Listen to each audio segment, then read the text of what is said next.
All right, friends, it's Pastor Derek, and I'm here with another daily dose of hope. And I'm standing in our youth room, and over my shoulder back here is a mural that was put on the wall by one of our high school seniors.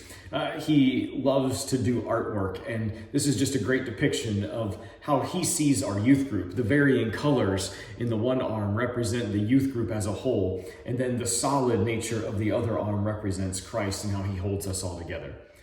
But as we look at that image and as we consider in our minds the things that God has done to hold us together in our time of separation and isolation, I wanted to read for you another psalm. Today is from Psalm chapter 2. And I'm not going to read the whole thing, but I think there's an important and interesting insight that God brings up in this psalm. He says, "He who sits in the heavens laughs, the Lord holds them in derision." And as he talks about that, if you read the entire psalm, you'll realize that it says in there that the world is going to try to set itself up as more important, more powerful, knowing more, having a greater idea or plan or purpose than God. They're going to set their own plans in motion. The world and its leaders are going to try to keep the people of God separated. They're going to try to push down and apply pressure upon God's people. But as we talked about in our message a couple of weeks ago, God's purpose must and will go on. Here it reminds us in Psalm 2 that God sits in heaven and laughs, not in an evil or mocking way, but thinking that we have the ability to outsmart God.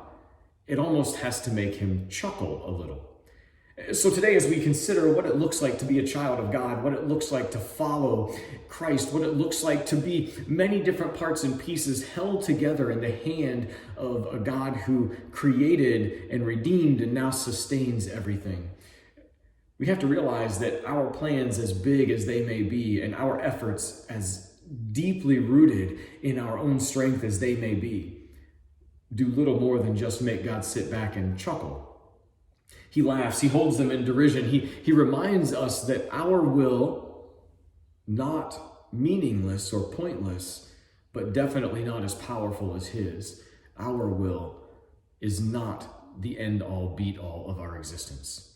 And so today, as you go through your life and as you listen to reports and you do your daily job and you are a parent who's become an at-home school teacher, and as an employee, you are now a deployed staff person, whatever it looks like in your day-to-day existence, whether you follow all the rules and regulations and suggestions to the letter or you kind of do your own thing, no matter where you fall on the spectrum, realize that you are just one part of God's great and mighty plan, held together in the palm of his hand, gathered together by his strength and his might, and nothing we can do can separate ourselves or one another from the love of God in Christ. To think anything other makes God just sit in heaven and laugh.